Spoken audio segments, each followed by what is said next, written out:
You know, do we want to be here with this? Nature of salary costs? Might try. Good afternoon, everybody. For those gathered here with us at Turner College, and then we have several committee members online with us. Marcia Davis and Susan Mims, welcome. And welcome to committee members who are with us today as well. Just a couple items of housekeeping. For committee members, you should have gotten an updated email from staff with today's agenda and also the update to the scoring document and a draft of our past meeting minutes.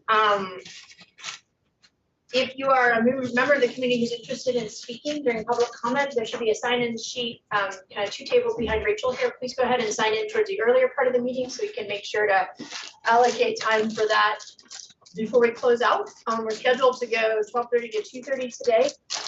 And as folks recall, this is the meeting where our goal, if we can, is to land the plane on a set of recommendations that will be brought forth to county management and then to the full board of commission as we move forward in our budget process. I think we're well positioned to do that, and part of my job today will be to sort of air traffic controlling us back to that task at hand. Should we need an additional meeting, we have earmarked a potential time next Tuesday for that. But in every year, really, we've been able to knock out this goal in the second meeting. A big thank you to staff who've been doing a tremendous amount of work throughout this process, and will do the heavy lifting today of helping us in real time kind of look at different funding scenarios. And I'll turn things over to them very shortly to facilitate that conversation. But our first item of business, excuse me, is a review and approval of minutes from our April 4th meeting. And we'll take a motion whenever someone's ready. I move to approve. Second. Great, we have a motion and a second to approve the minutes. All those in favor, please say aye. Aye. All those opposed, please say nay. That carries. Our next item, sorry, I just lost the doc, is heading into new business. And I'll turn things over to Angelin and other members of staff who will be facilitating this part of the conversation, and look forward to diving in. So we did send the updated spreadsheet out to all of you in your meeting packet. It's also published online with the additional information that you all requested. So Matt's going to display his screen that has all of that on there so that we can start going through the funding scenarios so you can see what it looks like with all of the information that you requested on it. Yeah, so in the updated scoring document that you folks got, in addition to the scenarios, which we'll get to in a moment, there are some questions that you might not see this tab reflected in the one you have. But these are questions from the prior meeting. There were 4 of them, including the first one being, how many of these projects are going to result in new slots? How many of these projects will result in opening already existing slots? How many of these projects will just be dollars used to keep the doors open to some of these facilities and these projects? And then any monies returned over the last 3 years. So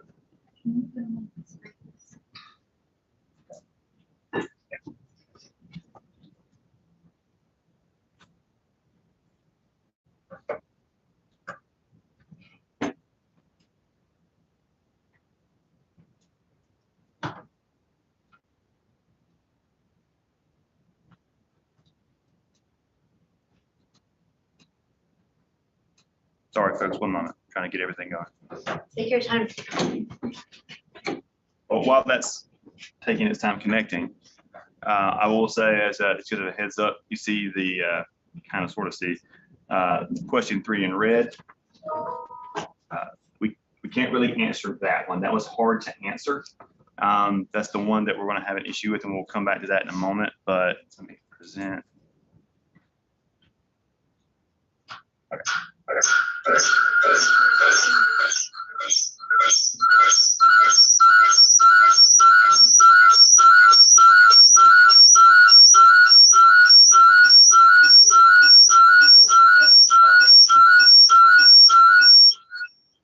Never mind. You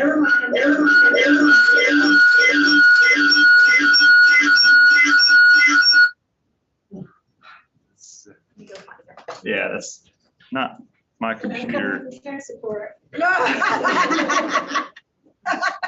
Anyway, we'll try to get that up on the screen when we can. For now, we'll have to just go with what we have. New slots. You'll see a graphs and tables tab in this file. And I'll try to make this a little bit larger. And if you scroll over to the right here, you'll see some information. We've added a lot of information trying to answer some questions that you asked, some questions that you maybe didn't ask but might have been interested in around slots funded, new slots and additional slots funded, and then did a little bit of a weighting if you want to look at that in a different way. And that weighting I'll explain in a moment. But if you just look at additional existing slots funded, that is, we're going to be opening, these funds will be used to open slots that already exist. And then new slots funded is exactly how it sounds. The weighted piece is going to be if, as we go deeper into the scenarios, whatever we decide, maybe you decide to do a partial funding for a project. Well, this is kind of a hard weighting, so take that, face value. But if you funded a project at say 50% that was going to provide 18 slots, this is going to recalculate it to take 9 slots. That is not an attestation by the grantee. That is not them saying we can do this. Staff would still have to go back to every project that we do that with and reevaluate what they would be able to provide. But it would give you like a ballpark estimation, just kind of to keep that in your head. So if we're looking at this data, we're seeing about 105 additional slots funded and then 62 new slots funded in the current scenario that we're starting with, just to answer those first 2 questions. The third question, again, what keeps the doors open? There's not a really good way to do that. A lot of the monies that are being asked for may not be slot related. It may be for behavioral health, maybe for other supplements to staffing and services. So if no one is submitting a project that says, pay the power bill. So that's just, it's one of those that's rather hard to answer without getting very deep into the details. The fourth question that was asked was around return monies. And so if you go to the unspent tab in your file, you'll see that amount spent for each year. And we can go through that if you guys want to. But that is there for you to look at if you like. So those are the 4 the questions you have from the prior meeting. Anything on those or any other questions that you wanted to ask before we dive into the scenario? One of the slides, and I can't see it very well, and I didn't print it out, but they're on the slides. It said additional slots, and then it said new slots. Sorry. Am I right? So what is the difference between an additional? So it's an additional existing slot. So they may have a slot that already exists that they can't leverage because they don't have the staff to get the ratios, the required ratios. So they've got a capacity of 50, but they've only got 40. Right, exactly. That's a good example. So they would. So these monies would be allowed them to leverage those additional 10 slots. Okay. Or some subset thereof. Okay, thank you. Yeah.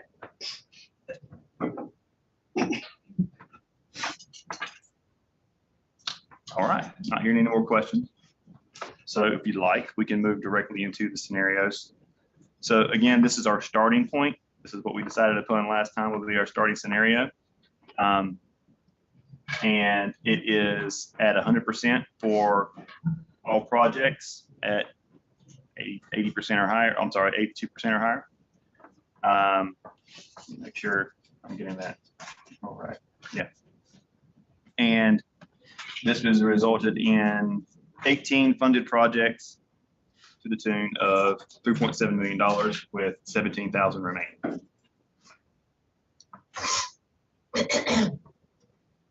And before folks have ideas that they have thought about since our last meeting, if they want to adjust any of these numbers.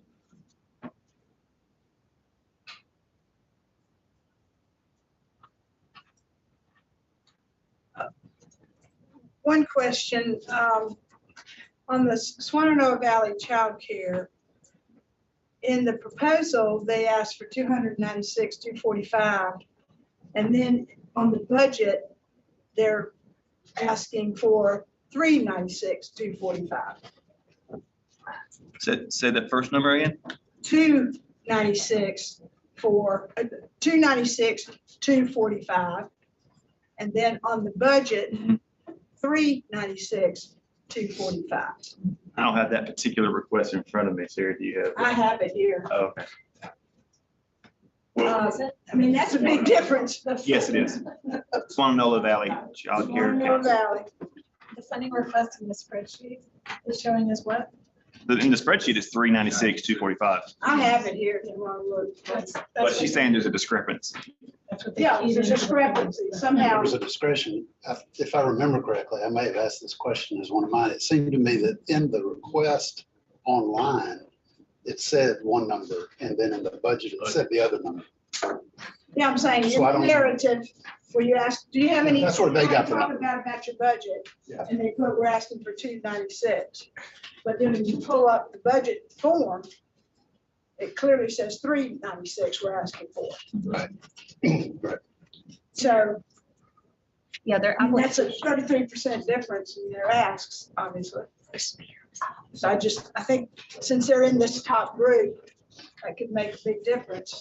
We need to figure that out or remand it or something.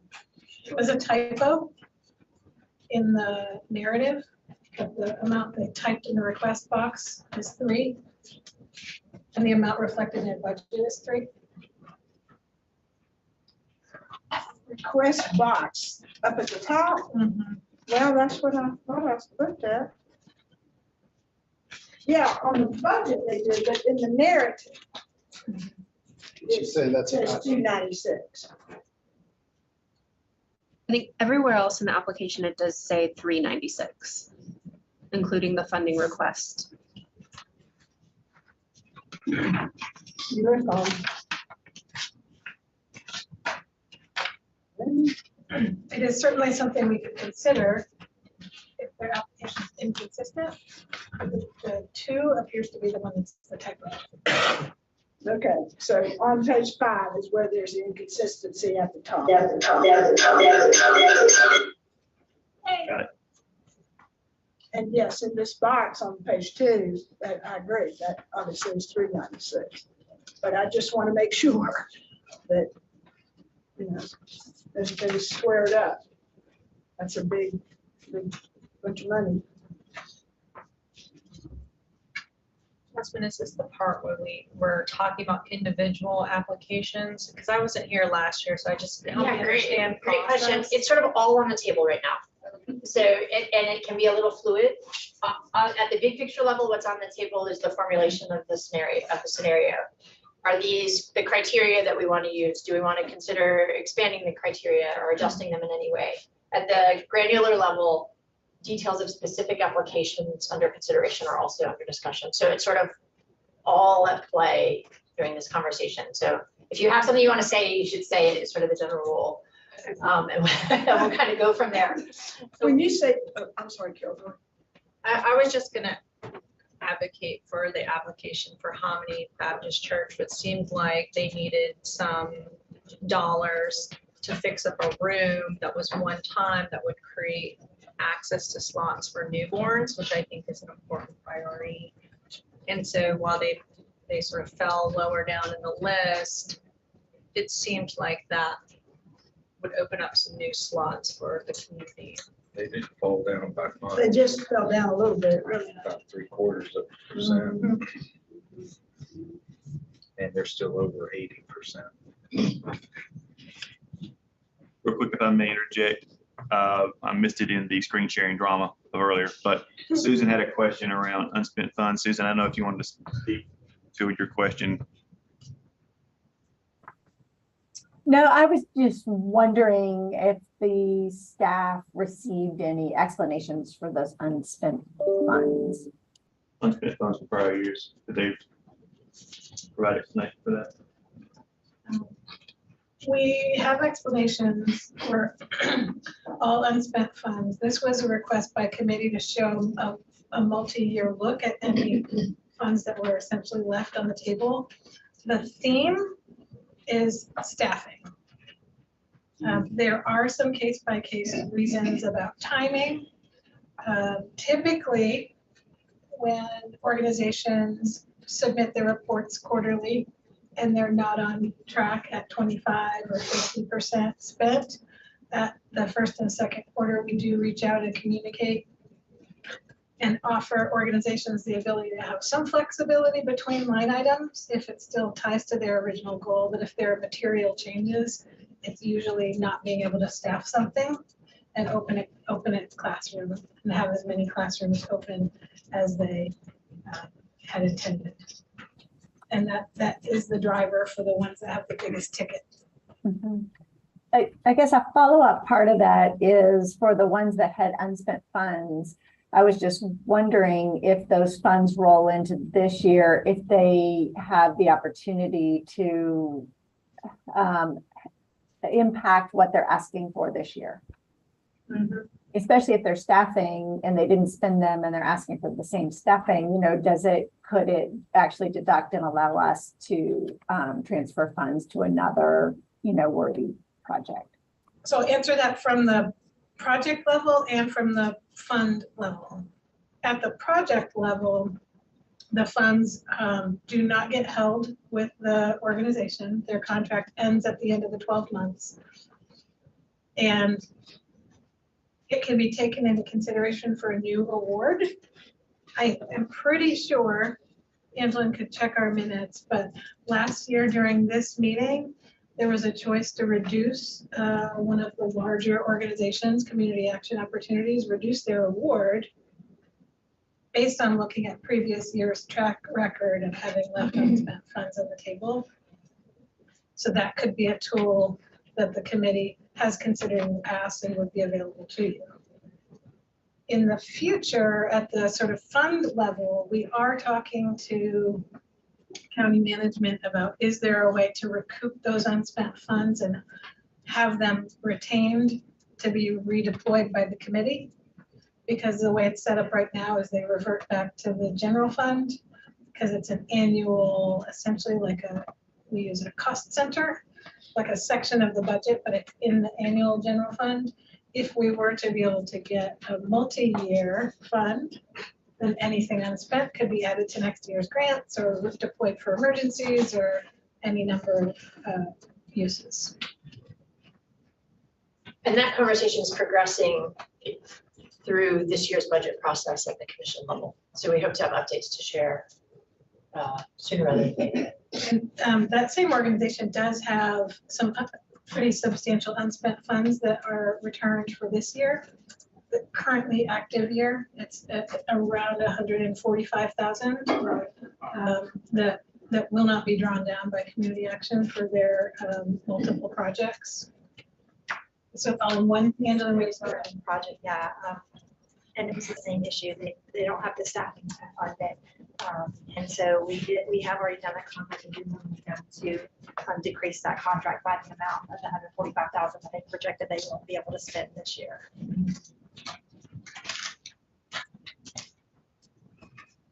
So does that mean that 145,000 is available to add to our total here? Not at this time, but we're hoping. So Jasmine and I were talking sort of on the side about what happens if we learn in a month that we will be able to keep that. Is there a backup plan or a sort of next level that the committee would prioritize for the funds to go to if there were to be extra funds? But at this point, we don't have that available. Okay, thank you. Because it expires as of June 30, so it wouldn't be within time frame. Right.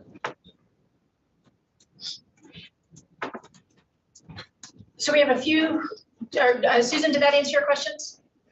Okay, great. And then we have Leslie and Carol have both sort of brought in considerations about specific applicants. And I think sort of Carol implied in yours is sort of this question about whether we want to, where we want to set the criteria. And oftentimes this again is sort of a dance as the conversation progresses is like, well, what does a funding scenario look like if the criteria bounces down to 80% above scoring? At last meeting, we reached a consensus that we wanted to begin this meeting from the springboard of this scenario with a few carve outs or kind of caveats. And one of those was that folks were open to scenarios that included additional grantees, but didn't want to drop below 80% of the request. Another was that we wanted to make sure we were keeping equity considerations front and center as we think about the portfolio of grants that would be funded. And as we just make sure that we're kind of checking and cross-checking equity considerations throughout the process. And the other was just that almost every year someone or the other was this data that staff has done such a great job pulling, which is like, based on the scenarios we're looking at, what do different scenarios mean in terms of new slots being created, workforce issues, classrooms opening, et cetera. So those were kind of the bumpers that we set for how we sort of move through this conversation. When you mentioned earlier, Jasmine, about our criterion, what is in your head when you use that word? Well, for the purposes of today's conversation, when I say criteria, I mean that we are the scenario that's in front of us as a starting point, it seems to use 82, right? So grants that our applicants whose scoring was 82 or above are at 100%. So that when I say criteria today, that's what I'm talking about, is the combination of the scoring and the percentage that's being funded. And both of those are levers we can adjust. We could go down to 70 and have scoring or have a grant funding tiered from 100 to 80%, for instance. So real quick, One thing I want to add is in this scenario, the one we set it down last time, we agreed to 100% of funding, starting using just the Right. score, not the composite score anymore, and then just going as far as we could. It Right. landed at 82. but where does 80 come in? I didn't receive the mailing with the bar graphs and all, so I don't know if that screen there is a different No. schedule than what I have here or not. I don't know if what you've got I there. got that one. Yeah, that's in front of us. The 80 was, if you recall the conversation where we got to an agreement that we wanted this to be our starting point for today, right? Yes. But Kit said, whatever we do, I don't want us to drop below 80% per grant. I want us to give at least 80% of what was requested. And the committee sort of said, we want to entertain that as a possibility, that we start here, but we may add some grantees, adjust some things so that some are at 80, some are at 90, and some are at 100. For But we instance, don't have that. Of the worked up funding, yet. not the No. score. of the funding, correct. Yeah, so we have, Right, not the score. yes, we have complications of, yes. Yeah, the score in this instance is really just where you start from top to go to bottom until you run out of money. That's all that's doing. And we don't have that 80%. No, we decided to go with this one at last meeting, to go start with Okay, 100%. that's what I want to make sure I hadn't missed something because I missed the other thing. And I'll just go ahead and say that, when I look at this number of, above where we drew the line, I mean, there are some phenomenal asks here. Almost $500,000 here, $500,000 there. And I started looking at how much are these proposals asking from this fund. And I just pulled some where the numbers jumped out at me. And in some cases, we're paying 77% of it. We're paying 92%. In one, Dogwood's paying 60%, we're paying 40%. The applicant's paying nothing. And another one, we're paying 72%, but and if you assume that they're going to get all the revenue that they mentioned, but they don't have it yet. So, I mean, this gets to, so my question becomes, if we want to draw a line at 80 or 100 or 90, to me, it also becomes a part of how are they managing the funds within the project to the satisfaction of our interests. And is it okay with us, as I said last time, some of them are, relying on us for salary because of this terrible situation everybody's in. But is that okay for us to begin to pay a lot of these salaries? Then what happens next year when they apply? Are they going to expect us to continue those salaries? So Now they have a cliff with the stabilization grant. Next year they may have a cliff with us. Unless we're gonna say, sure, we're gonna just keep funding basic salaries. So to me, there are a whole lot of variables here that I think are a sign of the times and also are patterns that could get set as we move ahead and people get very accustomed to significant funding for some of these proposals, accustomed to very significant funding. And maybe that's okay. Yeah, I was challenged by some of the applications that asked specifically only for salary adjustments, or a big part of their budget was due to salary adjustments, because I don't know that that's creating new slots, but they're hoping to maintain. So I can see supporting that, but it does create this inequity of the ones that applied will get the salary adjustment this year. And there are other entities in our community that won't see that. And then will they be encouraged to then see this fund as a means for salary adjustments versus statewide funding for salary adjustments versus what's available locally? But I certainly support salary adjustments for educators in this space. And so, but it was a challenge for me when I only saw the application listed for funding salaries and a large jump to a particular wage versus gradually trying to grow salaries and continue to hire and retain. And if I didn't see focus on retention using other methodology within their organization, it was challenging. And I think some of those are going to be funded at 100% because they fall in the need in ranking, but maybe necessarily not. This fund may decide not to necessarily fund them at 100%. Can I just say, I think Philip explained it well a couple of years ago when he talked about the concept of salary through grant money as being a catch-22, because it's running these programs and that's what's needed, but it's year to year. And same thing, my job for the state is also grant funded. So I know every year it's, you know, a new conversation, whether the NC pre-K budget will be renewed, and we're waiting on it again now. You know, same as MEC pre-K, same as, you know. So I also just consider that, you know, it's year to year, unfortunately, and that's how childcare is. And so what can you do this year? What can you provide, and who can you keep in a classroom this year, I think.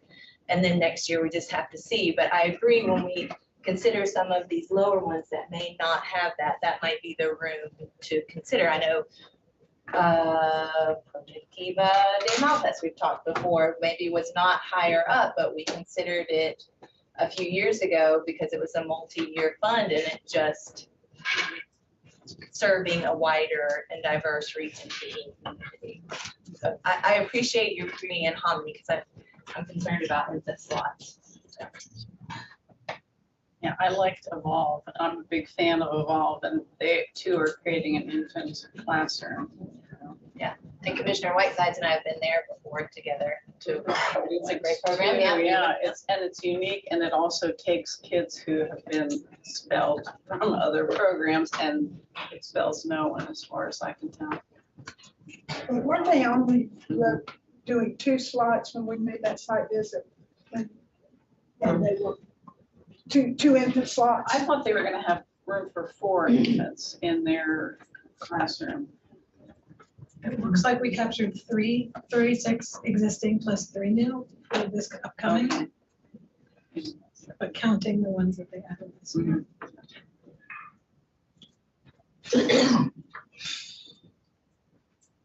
So in general, the philosophy, we've plugged in 100% funding and seen how far down the list it goes, and it got us 18 projects funded.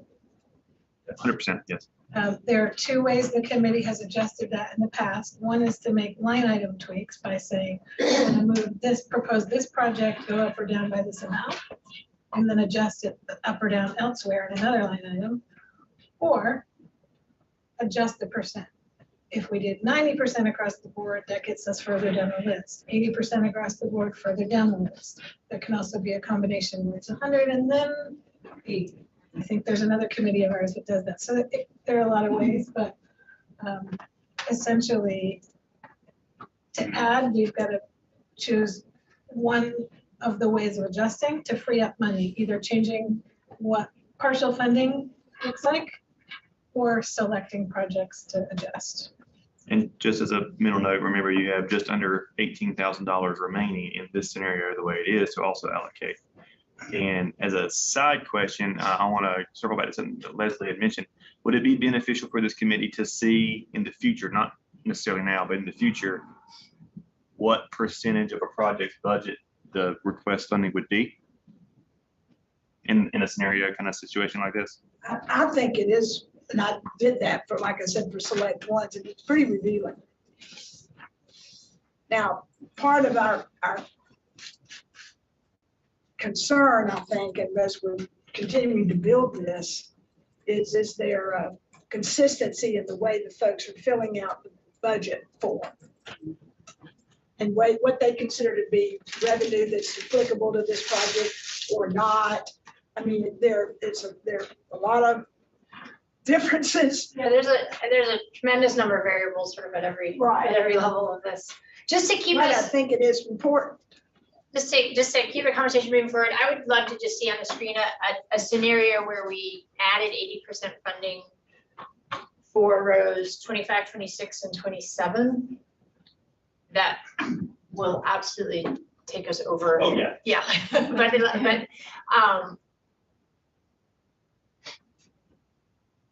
and then, or I'll wait till you do that. There's one more piece to it. What would that get us down to? Well, the next piece would be reducing to 90%.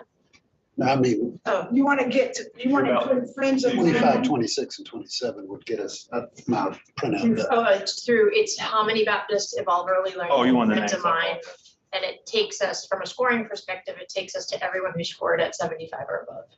And it's also about 280 over. So now you said you wanted to reduce to 90. Reduce just to see where we land. It rose 24, 23, and 22, and 21 to 90%.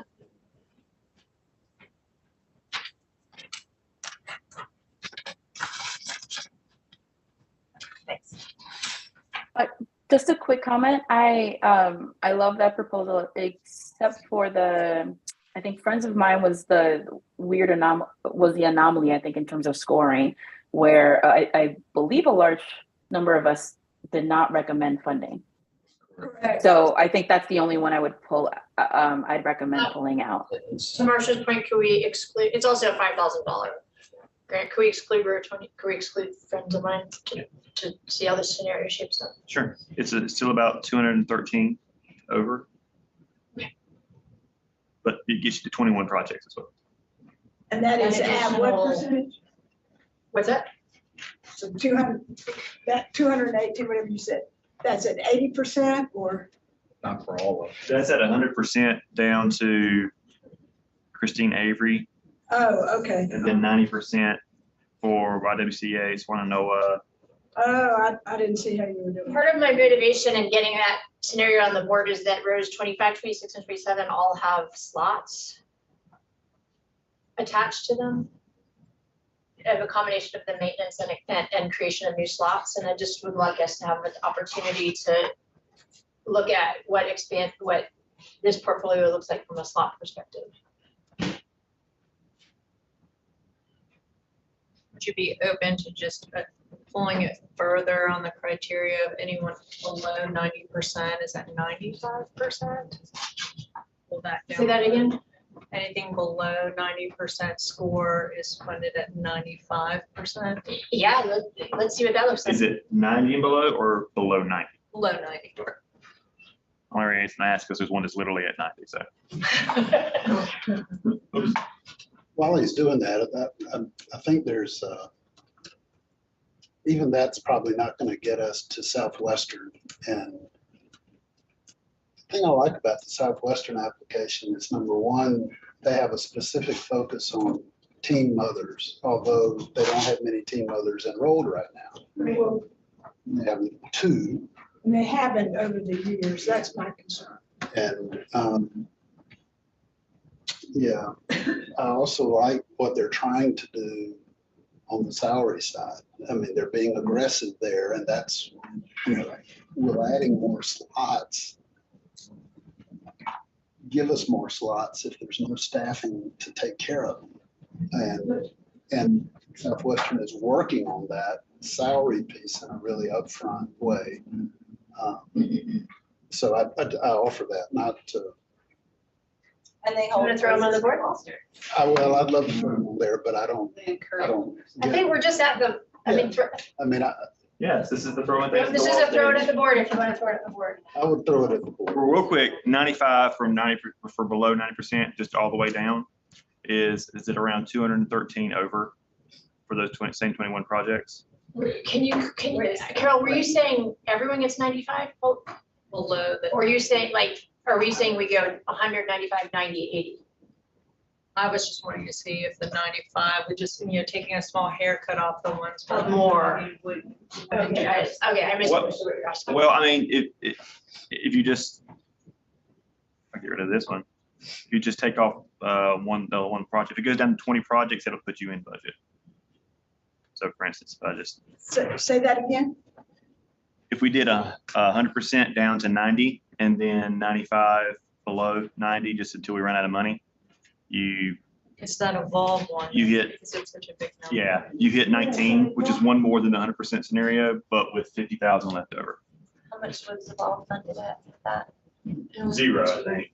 Okay. But Yeah, Evolve was zero. asking for 280, 280. they're only adding 3 slots. 3 slots and Yeah, it was It's- the construction costs. yeah. Right. Yeah, I think a And- lot of theirs was operational costs, scholarships, promotions, furniture, Salary. playground. Yeah, there's a big difference, yeah. Mhm. I like where they're heading though, because they're really trying to support kids who have special needs. Yes. The context there is they're a newer program. We have funded them the last 2 cycles, I believe. Right. And this is, I think, the biggest ask they brought forward.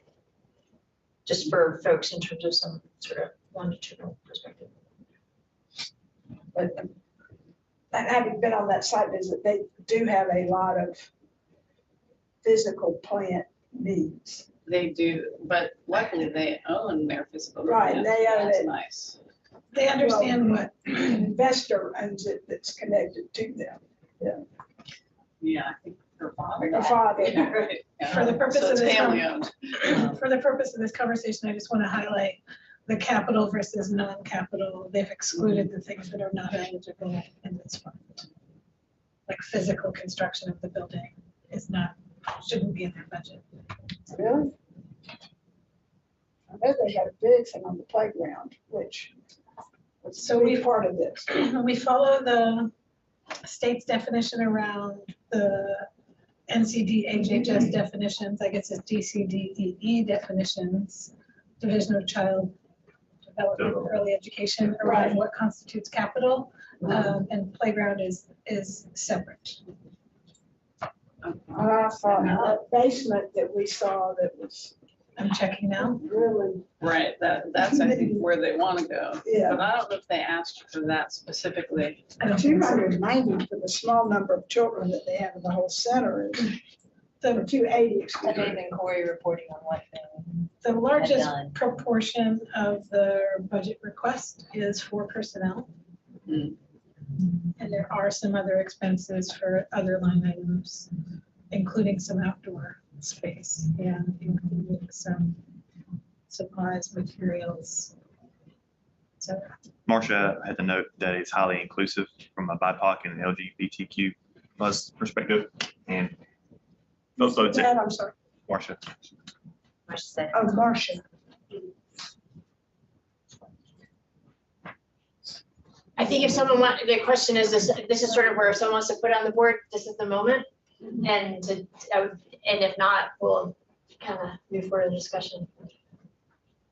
I mean, I would like to fund them, but partially. I don't know how much. Under this scenario, we haven't gotten to Phillips yet. Under this scenario, there's $50-ish thousand left. And that goes through, Goes through Harmony. Okay. oh, through Harmony? Yeah, but he's got it on, Okay, great. Does it go through? it's in the queue. Is it through Harmony or? Yes, yes, includes Hominy. It goes down to Hominy and that's where it cuts off. Well, we've invested heavily in Evolve. So we have requests I think we have requests for Southwestern and Evolve. Is that So. the one that you both would like to see? Again. Okay.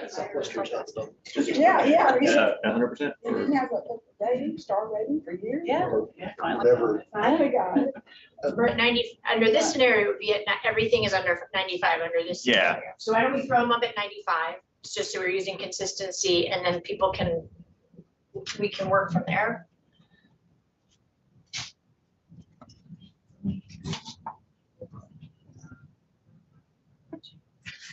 I do.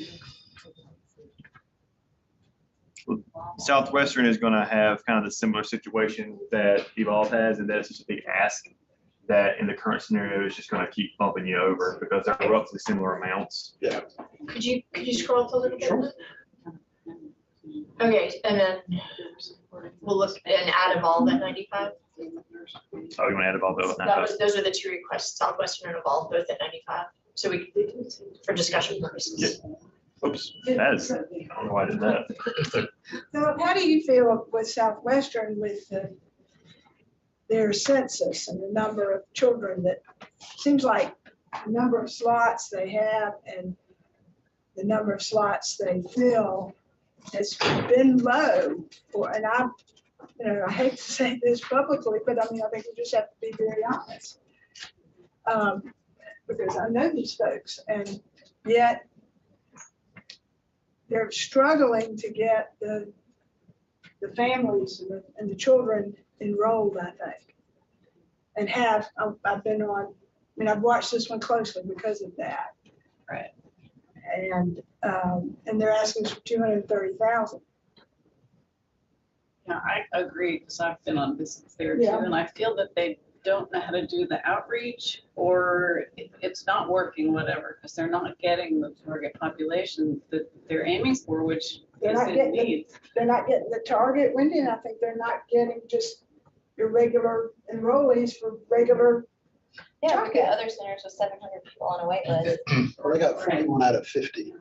I'm sorry? They've got 41 out of 50 filled, and they are 34 of the 41 are subsidized.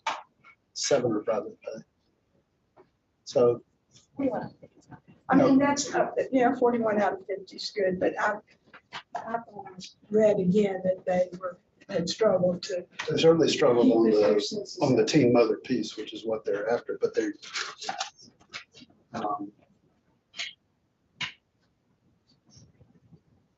have an active waiting list for parents requesting to enroll their children. The interesting thing it was interesting to me, most families have more than one child, and most of them are unwilling to enroll one child if they can't get both of them in, just for practical purposes, which makes good sense to me.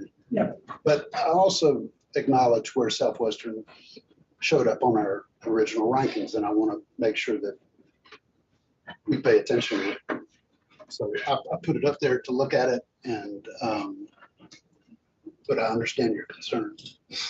And Leslie, they are one of the centers that we asked from the committee, the follow-up questions that we asked, do they have capacity for licensed slots that aren't currently filled because of staffing issues or anything? And they said that currently they're in the process of filling all of the slots they have. And at this time that they're fully staffed for the first time in 2 years. Oh. I forgot that. Yeah, it's good. And so will they stay fully staffed if they can't continue to offer that sort of aggressive staff compensation model that they're trying? And they're calling it a pilot. So, I mean, those are the reasons I like it. But again, I acknowledge how it rained. Could we take a look at this scenario where we drop the funding level to 80% effective for anyone who scored below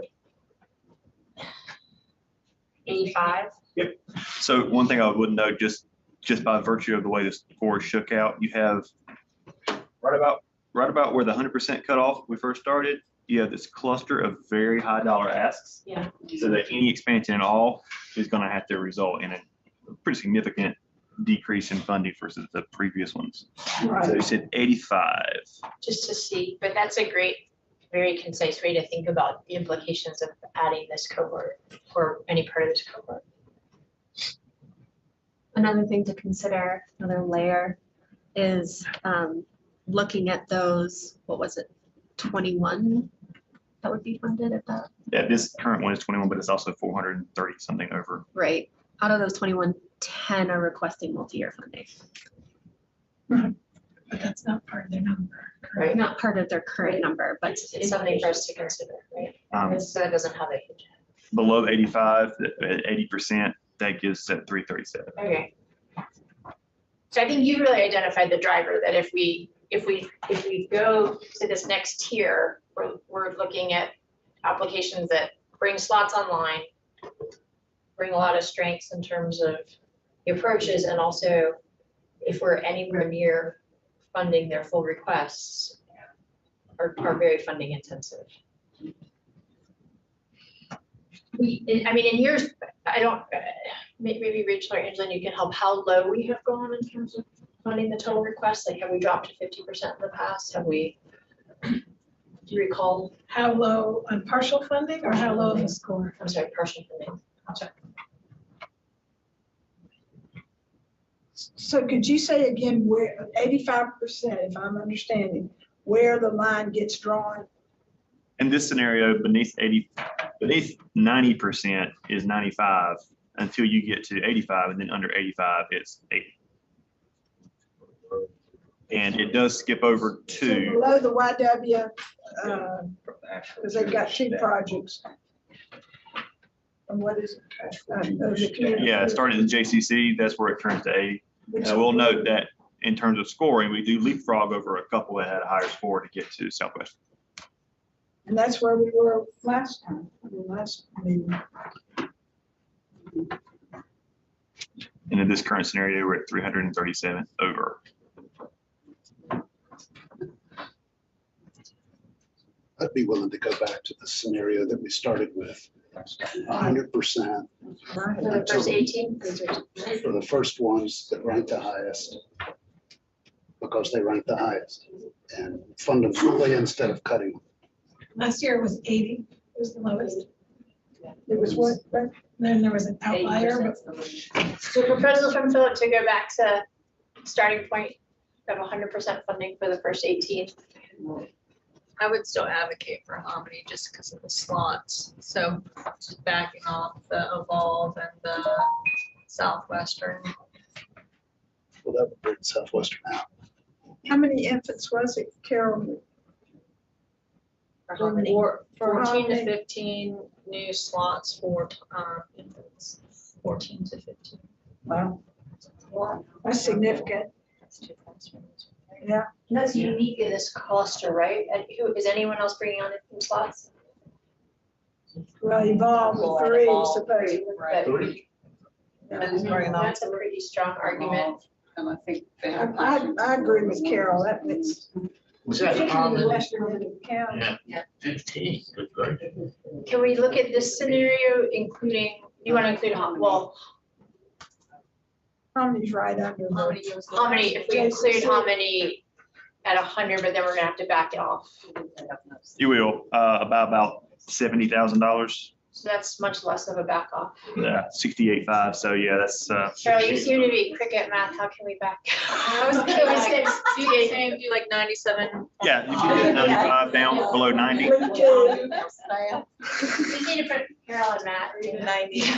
Shared access to the doc. I just think the haircut will be less of an impact for those folks to absorb off of their initial ask.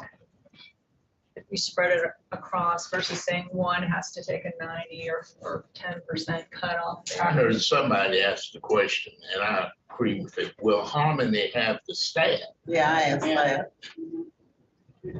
Good question. So in this day and time, let's look at it. And they didn't. Well, I'd like to know, Staff. when we get this final deal, How many did, how did you many? hear that, Linda? Just to, the Harmony funding was just. for the Because one of the classroom. questions coming from Renovate a commissioners classroom that. is, we passed this They weren't didn't asking even- several years ago. So that means they have, We would they will have increase. I staff. feel confident enough to get the staff. But I'm not sure we That have. one classroom. In this scenario, with 95% funding at the 90% score or below, you get 19 projects, you have 52,000 remaining. And to answer your question, Commissioner, you're almost done refreshing. This is, remember, this is back of the napkin math because staff would have to check, Right. frankly, to ensure, and this is just, but using this, it's just weighted. You're looking at 112 opened additional new slots and 70, I'm gonna say 71 new slots. Under the scenario. So it is driving slot creation. Yeah. Can you take us back to the scenario? Yep. So you just ran that at 97.5? That's at 90, that's at 95 below, not 90 below, including Hominy. And we have a surplus of And you 50. have a surplus of 52,000. Good math, Carol. Yeah, nice hair. Which Is it doesn't, 97? Which doesn't- Left over. Yeah. yeah, which doesn't get you anywhere close to Evolve, but there are a few others. How many, refresh my memory, how many students, I mean, kids does Evolve have total? You mean Homdale dog? Evolve now. Oh, I was just, 36 existing and they're adding 3 slots, I believe, is what this says. it's very small there. I think the main thing, or one of the unique things they bring to the mix, to Wendy's point and to Marcia's point, is that they are often a place that kids who've been, who've had to leave other programs go. And they have a policy that they will not kick kids out. Yeah. And that- refuge. yeah, and so they're playing a role. You know, this is, to me at least, this is a sort of portfolio piece in the ecosystem place, right? Piece of like, is there a value in putting support behind one local center that we know has a policy that they will not kick kids out? Doesn't Elida also have that? There might be more than one. Yes. I believe they do. And maybe I don't know. But the other part is, is this a growth year for Evolve? Or, I mean, they're not asking for maintenance for salaries, they're asking to grow this year. And so that's, I guess, the determiner on that. But it's just not that much. Sorry. In terms of actual slots. Yeah. It's against the number they're asking for. Right. That's, Seems like this is not the year to grow programs necessarily. This is the year to grow staff. yeah. Grow the program, but you can't Grow without the physical staff. plants, we don't want new buildings, we want staff. Just pulling back a little bit from the policy considerations, I will say from a methodological standpoint, in the current scenario, there's not a single project that's funded at any level that's below 8% score. You've got a nice clean cutoff there. Good. So if we looked at this scenario, there's 52,000 to deploy. So one thing we could do is go scroll up to one of the cutoffs, or one of the places, one of the Right at the 90. breaks rather, and discuss ways that 52 could be allocated among or towards projects that receive less than 100% of funding. You could easily extend 100% probably down to the next 4. Can we try that? Yep.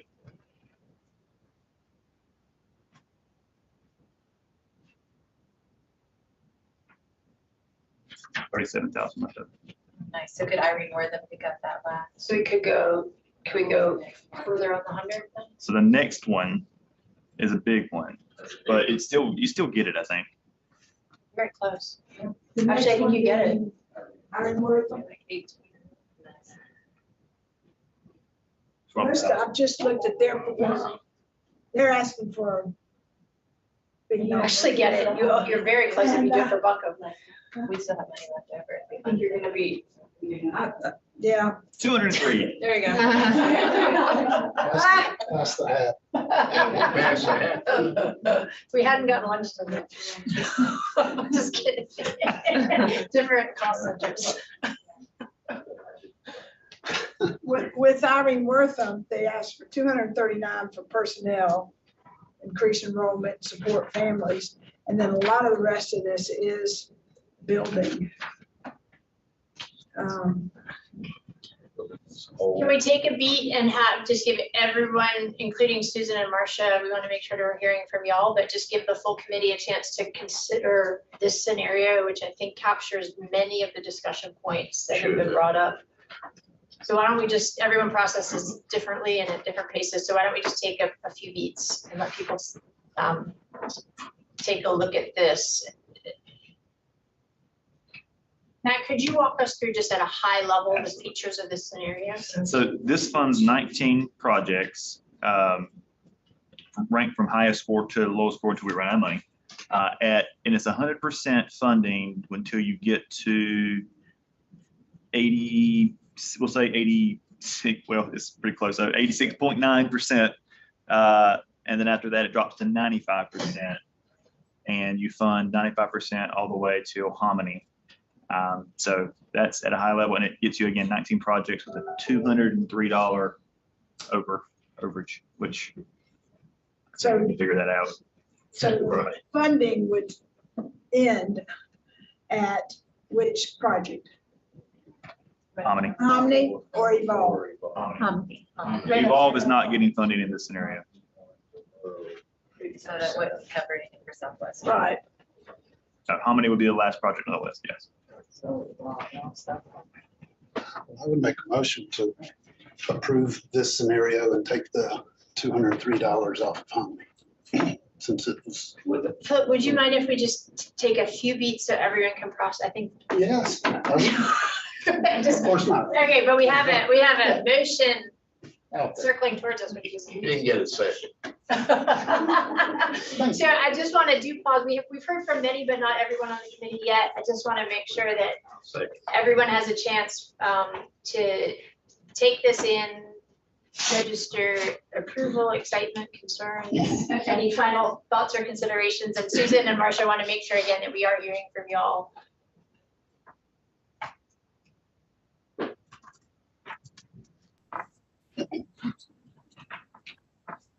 I mean, overall, this looks great. I think the only disappointment I have is about Evolve, but I can't think of a scenario that allows us to do that well, or to add them in and still, stay within our budget. Thanks for sharing, Marcia. I was going to echo exactly what Marcia said, but I think I agree.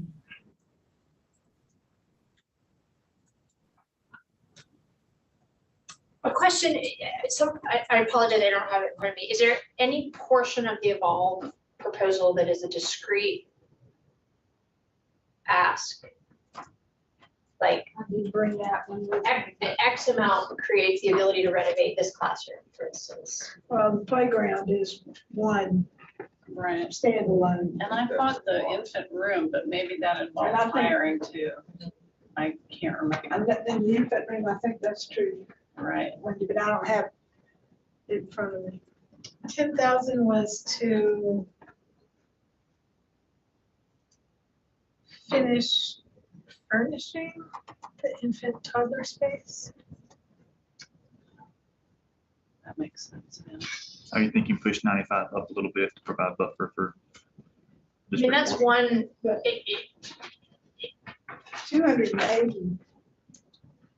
it was a proposal that heavily emphasized physical, not capital per se, but the physical facility. And that's why it's, Yeah. I mean, that's a big part why these numbers are big, right? But one thing the committee could consider or discuss is pulling out something that, I mean, if there's a desire to get them on the board and offer some level of support, pulling out something that could have a direct linkage into slots or the quality of care piece. Or it could be just a pass this year, but And how soon will you know about the money that's being turned in, if that could possibly be used to fund? From a process perspective, Al, please jump in and Rachel or Fru, but my understanding is Martin, Al, and I have teed this up as a request for consideration in the budget process. This would need to be an adjustment that's addressed in the budget ordinance, which we will bring forward when we actually go to the budget at the second meeting in June, so third week of June. But prior to that, it will need to be presented to and discussed at the full commission level. So we could bring it forward from the committee in the form of a recommendation. Yep. At our next budget workshop. And include with this set of recommendations, which go to the budget office by the end of April. Yeah. And then include a planned use for those recoup 145,000. We could, that's right. It's 145. Yes. Okay. So that could be another way. We're on the fly right now, aren't we?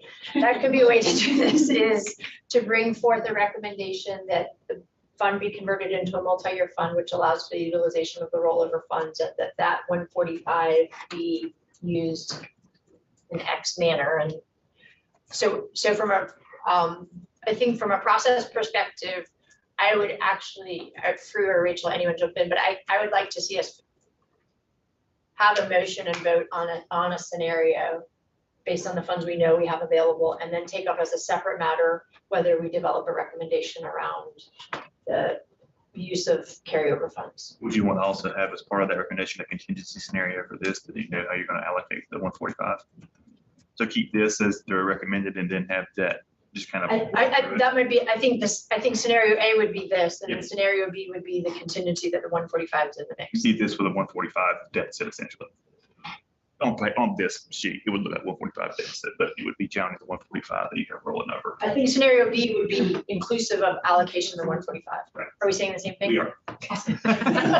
Angela, will you confirm the number? I think I got it wrong. Is it 140? Also, if is this process feel okay for staff? Is this a little, okay, great. Why don't we? It does. I mean, it's two separate recommendations, so I think your thought process is on. It's a miracle. And Susan had her hand up earlier. I don't know if she put it down. Susan, did you have a question or comment? Susan Hughes.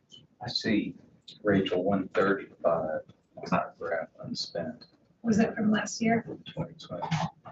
So we're in 2023. Angela's looking now. Also, She and I chatted a few different numbers back and forth, and I So we'll let you all take the time you need to. 100% sure on our number.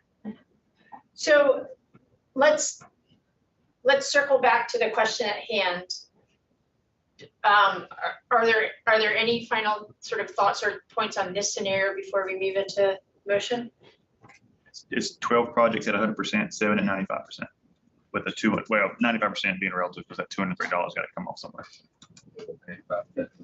Evolve is the last program that 13 out of 15 of us agreed that we should fund. So it makes me feel better that we're in that limbo with just that one and not moving lower. Okay.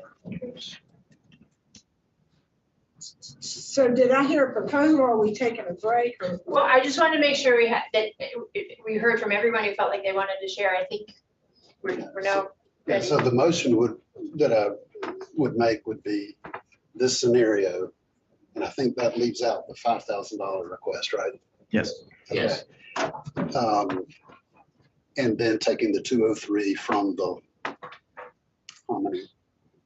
And I could add to this one, and provided there is money remaining.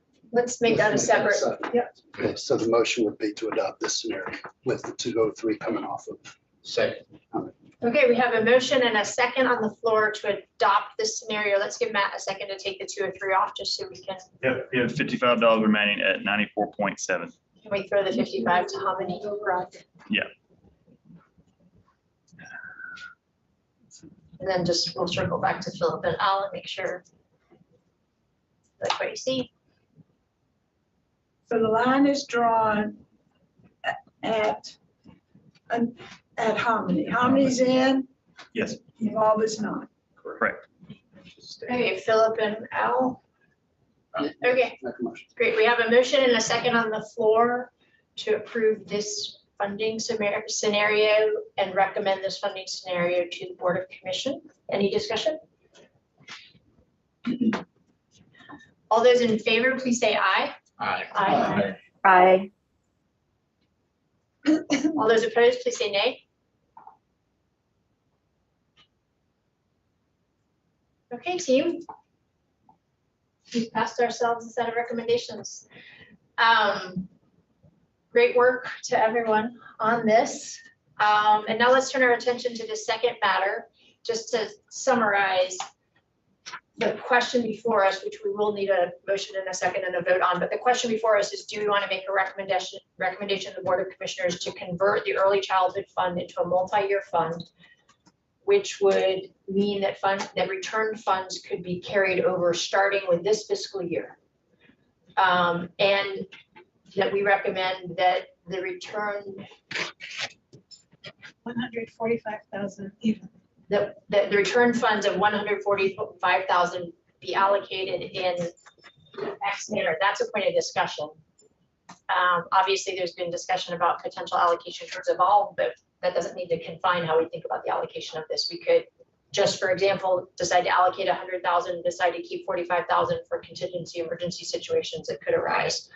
There's all kinds of ways we could approach this. We have discussed standing up a working group around workforce development issues, and there might be some funding that we could contemplate around utilization of that. So Is that 145, that 145 could change though, right? Because I mean, they could have additional expenses between now and the end of the year. That was just their estimated It based. will only go up if that or other projects have additional amounts. We reduced the contract by that amount during Okay, the other organization process. Some funds. that's good. What, Angela? Other organizations could still not spend 100% of theirs as well, so that 145,000 could It was. be higher. yeah. Not utilizing all of theirs. It's completely unknown at this time. Correct, we know it's at least 145. correct. It won't be lower than It that. will not be. Okay, so we could formulate this recommendation with an allocation for the, Right. allocation for the 145 and whatever else is overage go into a contingency. You need that form of motion. Well, I think maybe some discussion first about where we want that, where would we want that 145 to go? Where would we recommend it go? But then I'll yes. So to start you off on that, I've created a separate tab, multi-year scenarios for this, and it includes that 145 rollover into this allocated amount. And I have put Hominy, the last one that we were kind of fudging with, back at 95 flat, and you now have 145, $202 to put account. So we're saying that if a program does not spend all of their funds after their fourth quarterly report is clear, then that balance would come back to the county. If this Is that how this looks? If this recommendation is made by this committee and approved by the county commission. Yes, yeah, Yeah, that's how the we- concept. That's the concept. And then we reallocate it when we go through this again. Very similar to the affordable housing grants each year. They actually do some of their funding in the form of loans. So each year they look at how much revenue has come in, and as they head into the new grant year, they look at how much is available, and that's what they can grant. The thing I don't like about that is that it feels very much like the state allocations, that if you don't spend them, you lose them. And so it removes the flexibility that organizations might need. You know, if they got 10,000 over, but they're going to spend that in August. Well, but I think They have we could create a system that has that flexibility. Right. Right, like our recommendation could be that actually we don't automatically say it's gonna be going to someone else. We could hold it and we could we could build out a process in August through which we allocate whatever's left over. Right. Like we're not bound to saying if you have to, we are bound to saying you have to give it back. We aren't bound to saying it can't Yeah. go back to you again. Sounds like a lot of work. It gives you the option to have lean years of awards and. Yeah. From But a, if- from a staff perspective, the multi-year fund would give us more flexibility to be able to negotiate longer contract terms. Whereas now they need to end in 12 months. Thank you. And from a grantee perspective, it creates another opportunity for the scenario you described. We have a plan to use this in 6 weeks, but we won't be able to use it till then. They can communicate that to us Right. and we could have a decision-making process for that. Whereas right now, there's. So they wouldn't necessarily have to write you a check and you turn around and write them a note. That seems absurd. It does. And But I do. I want to create that. Right. I do just want to preview though, that if we say today, for instance, if we said we recommend the whole 145 goes to Evolve. And let's say no other additional money comes in, that means we are effectively shutting the door on the scenario you described. So if the recommendation is that the committee will hold that return funds and make an allocation decision in August when we reconvene, that gives us the flexibility to grant it to an Evolve or to deploy it among other. We'd have to have a process through which people could communicate to us. But it would basically build in a second round of mini grant making. So- That's my concern. That's my concern. Why would you put it down? For the committee to discuss, but I think when we bring forward this recommendation, the first question for the commission will be, well, what's gonna happen to that money? I have a question, it's kind of tangentially related, but during visits, we heard a lot about onboarding problems, barriers to onboarding, especially fingerprinting. And there was going to be an effort, I think, to gather more data on that or information about that. Is there any way we can support that process? Has it improved since we last heard? I had some follow-up conversations with the office that was leading that, and they explained some steps that were in place to try to improve it, but I haven't followed back up to find out how it currently looks or if funding would help. Seems like something very concrete. That's a barrier that we heard consistently. There's got to be a way to solve that. It is probably more compelling a case to the Board of Commissioners to say we have a pressing need for these funds, rather than we'd like to have the multi-year fund created so that we can create a contingency.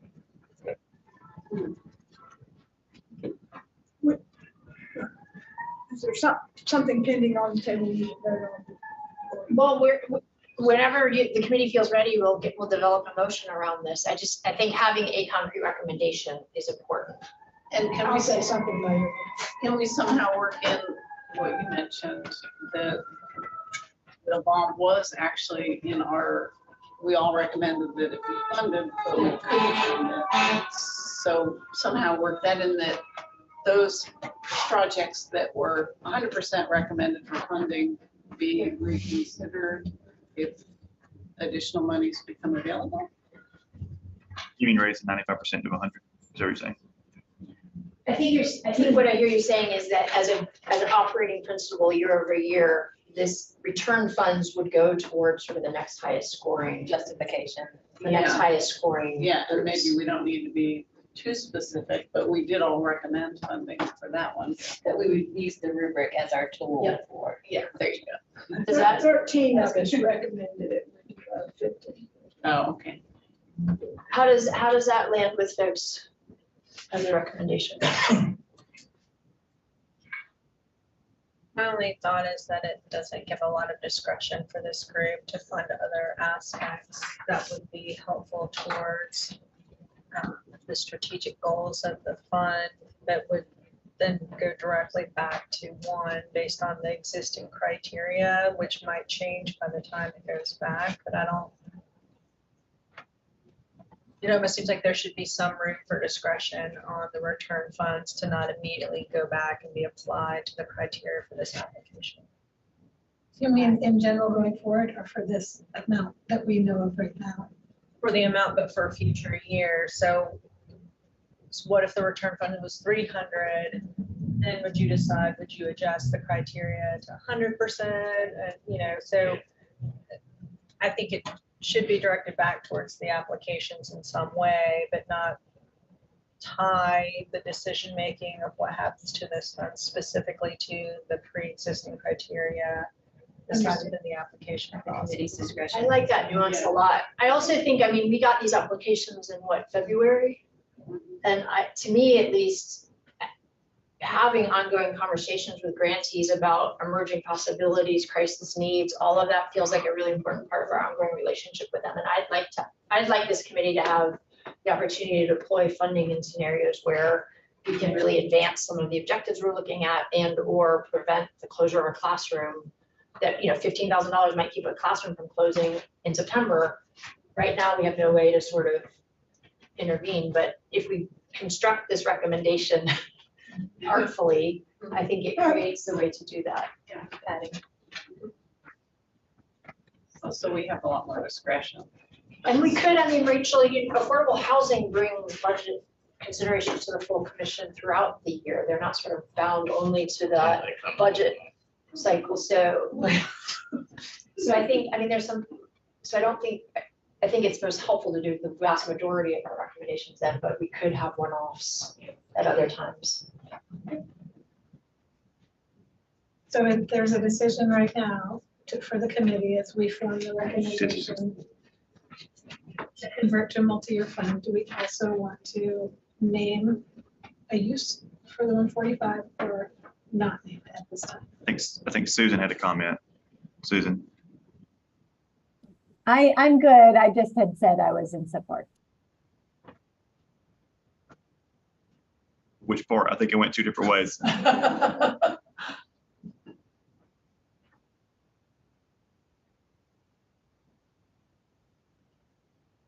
Sounds like the people are most supportive of Carol's idea that there be maximum flexibility left for the committee to make some of those decisions. So I don't know how you craft the motion to do that, but that seemed like people supported that.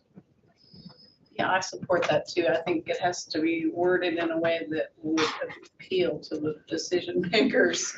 I mean, I think we could say that yeah, return funds would be allocated in way, you know, in alignment with the priorities of the overall fund and in response to emergent situations. They were community-based. We're not flexible enough to meet the needs of the community at will. Yeah, I think if we, that maybe, does that feel, Rachel, like it captures? It absolutely does. Okay, and that creates a context wherein we could just go back down the list, but we could also assess something as happening, we want to be responsive to this. Okay, so let's try for. And that would require a meeting of this group, and then that would then have to go to the commissioners. Is that right? That's correct. Okay, all right. Yeah. Let's try for a motion. Let's read. To convert the early childhood fund to a multi-year fund, which would allow any return funds to be reallocated in alignment with the priorities of the fund. Yeah. Okay. Motion. Motion from Carol, I second. second from Wendy. Okay, great. So when we say we are a multi-year fund, and there are some of us who were saying some of these folks just in this batch, we would not recommend for multi-year. This is, How is this squaring up? think about it as it's an accounting term essentially. Okay, So that the overall portfolio doesn't expire and get renewed. yes, okay. Yeah, this being a multi-year fund is not related to funding other entities. Okay, I think that's important to make a very clear, so applicants don't get the idea, oh, if I get funded once and I'm good. Yeah. Particularly these numbers. This would be invisible to grantees, I think. Right. Yeah, this is what? This would be invisible to grantees. This is Accounting not, treatment. this is how you're treating the fund internally. We have a motion and a second on the floor. Rachel, can you just read that language one more time so everyone's got it? Convert the early childhood to a multi-year fund rather than a line item with the general, within the general fund, to allow any return funds to be reallocated in the line. Committee. Great. Any further discussion on that? Can you read the last part that would allow? Which would allow any return funds to be reallocated in alignment with the priorities established. Within the early childhood. I wouldn't want it to be so broad that the commissioners could reallocate it. Priorities of the early childhood education development. Right, that's what I would say. Okay, we got that as a motion in a second. Great, all those in favor, please say aye. Aye. All those opposed? Aye. Marcia, was that an aye? Oh, it was an aye, just delayed. Okay, great, sorry.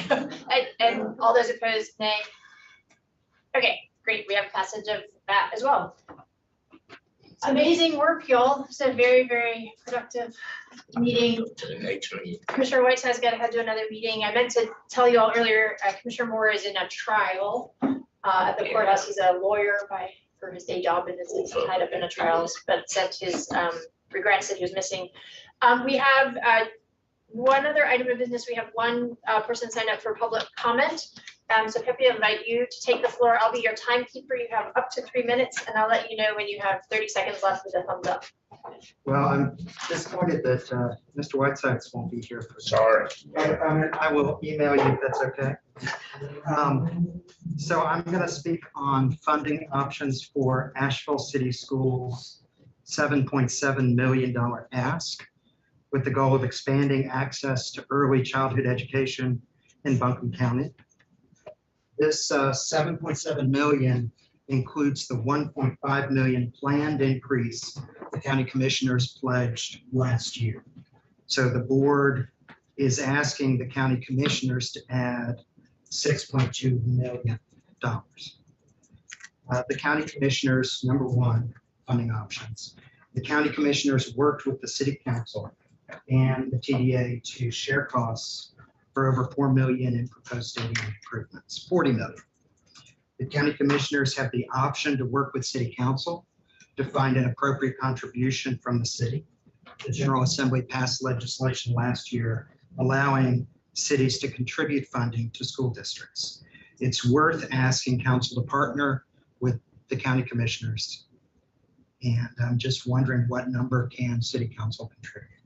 Number two, the county commission can return the Asheville City Schools district tax to the pre-pandemic rate of 12 cents per $100. This is a 1.38 cent increase. For my house with a tax value of $315,000, this is an increase of $43.47 a year, $363 per month, less than I currently pay for a cup of coffee and a refill at the West Village Market up the street from my house. Preventing this tax increase is not tax relief for most homeowners, but it is a big tax break for downtown hotels and the Omni Grove Park Inn that they do not need. This is low-hanging fruit to provide 1.7 million more in funding to the school system. Number three, the county commission can ask our local legislative team to pass legislation extending the Asheville City Schools district to include the commercial corridor of Tunnel Road to South Tunnel Road and South Tunnel Road to the commercial property for Future Street, and perhaps other commercial areas. Buncombe County Schools loses no students and no funding in this scenario. I would add a process for homeowners with the city of Asheville, within the city of Asheville, and contiguous with Asheville City Schools District to be able to opt in to the school district filing with the Register of Deeds office. Number four, the commissioners could sue the General Assembly. Oh my goodness. Well, let me skip. You know, the purpose for this, the funding needs put county commissioners in a good position to negotiate best use for the Asheville Primary School, Asheville City Preschool property of 441 Hayward Road. Currently, there are 15 to 16 preschool ready classrooms unused in that building. that could be serving 270 to 288 preschool students. This isn't ideal for this use. And I will forward the whole message to the county commissioners, and I appreciate your tolerance for this on-topic, off-topic message. Thank you so much. Thank you. Thank you. There is a topic that we did not address, which is multi-year funding. I have a suggestion. Great. This group had not planned to meet in May or June, and then to come back in July with the start of the new fiscal year. The first Tuesday of July is the 4th of July, so not a great day for a committee meeting. We could choose to meet in June, and that could be a time to look at those multi-year requests. And if the group wanted to, that 145,000 could be discussed. If I could tag on to that, because I was going to mention that at our last meeting, we talked about workforce development issues. And we talked about forming a group to do that. AB Tech concerns were a part of that, but also what's a review of the landscape, a lot of changes happening, compensation. What about BK degrees? How could we facilitate our folks getting that? Several other points. But I would welcome an opportunity at that meeting to plow into this workforce development crisis and see what we can do to help to educate ourselves because it has a huge impact on our work. Are folks open to adding a June meeting to discuss those 3 items? Multi-year funding, updates around the status of return funds, and next steps on workforce development recommendations? What day would that be? It would be the first Tuesday of June from 1 to 2:30. 6, yeah. What day is that? Tuesday the 6th. Does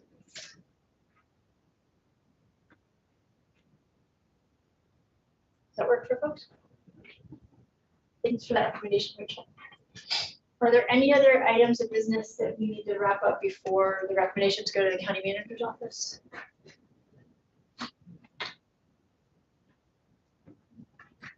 Okay. Does anyone have any announcements?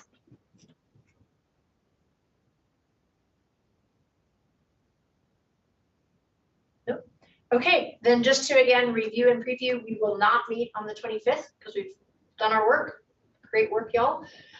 Grant recommendations will go forward to the county budget office on the 28th. We will not meet in May, but we will meet the first Tuesday in June from 1 to 2:30 p.m. to discuss those 3 items and anything else that needs to be added to the agenda at that point.